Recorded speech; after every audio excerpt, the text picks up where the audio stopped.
le roi d'Asinée. Nous avons tout le matin fait le tour de l'acropole, commençant du côté de l'ombre, là où la mer verte, sans éclat, poitrail de Pan tué, nous accueillit comme le temps, sans faille aucune.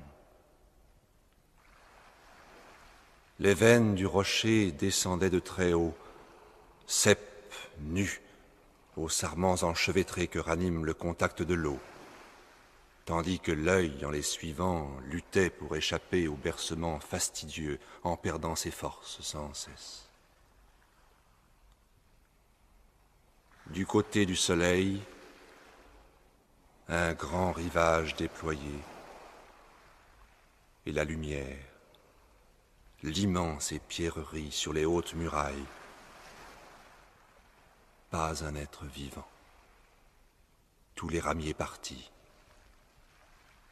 Et le roi d'Asinée que nous cherchions depuis 2 ans, inconnu, oublié de tous, même d'Homère, un seul mot dans l'Iliade et encore incertain, jeté là, comme un masque d'or funéraire.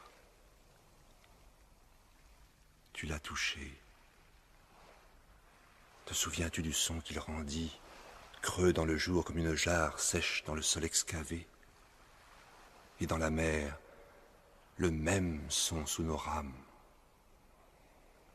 Le roi d'Asinée, un vide sous le masque qui ne nous quitte plus, derrière un nom, et Asinée, et ses enfants, statues, et ses désirs, en vol d'oiseaux, et le vent dans les béances de ses pensées, et ses navires mouillés dans un port disparu.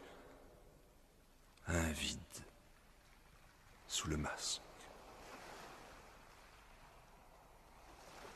Derrière les vastes yeux, les lèvres incurvées, les boucles incisées sur le couvercle d'or de notre vie, un point obscur cheminant comme un poisson dans la paix du large et de l'aube, et tu le vois. Un vide qui ne nous quitte plus.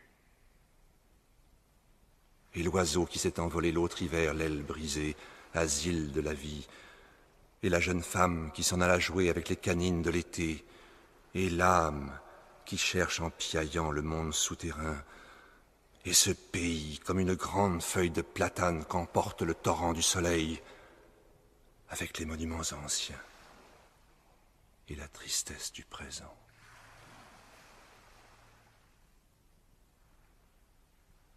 Le poète s'attarde à regarder les pierres et s'interroge. Existe-t-il parmi ces lignes déchiquetées, ces crêtes, ces pics, ces courbes et ces creux? Existe-t-il en ce lieu où se croisent les routes de la pluie, du vent et de l'usure? Existe-t-il le mouvement du visage, la silhouette de la tendresse de ceux qui sont restés, ombre de vagues, pensés dans l'infini du large? Ou peut-être ne reste-t-il plus rien que le poids, la nostalgie du poids d'un être vivant là où nous demeurons à présent, sans substance, ployés comme les branches du saule sinistre, tassés dans le long désespoir, tandis que le courant jaune charrie lentement dans la boue des joncs déracinés, image d'une face figée dans la résolution d'une amertume éternelle. Le poète, un vide. Le soleil, porteur de boucliers, montait en guerroyant. Et du fond de la grotte, une chauve-souris effrayée se heurta à la lumière comme la flèche au bouclier. Et Asinée. Était-ce elle, alors, le roi d'Asinée que sur cette acropole nous avons cherché avec une telle minutie, en effleurant de nos doigts parfois les pierres que lui-même a touchées?